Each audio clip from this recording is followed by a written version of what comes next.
ကျွန်တော်တို့မြို့ကလေးကိုအလဲတစ်ခေါက်ရောက်လာပါလားလို့ဟန်ဆောင်မှုပြင်းနေစေတနာရင်မတကယ်ရင်းနှီးမဲ့စစ်သားတွေရှမ်းပဲပုတ်လို့ခေါ်ချင်ခေါ်ပါစေဒါကိုပြမယူနိုင်ပါဘူးလေ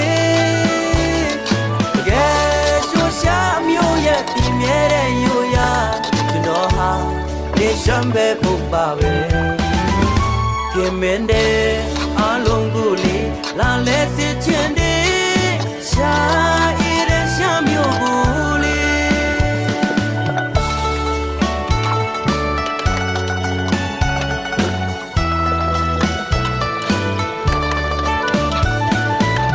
ရှမ်းတဲ့ချစ်လေးလဲဆိုပြအောင်မဲရှမ်းမျိုးရဲ့ပြိုရအလှပမြရဲ့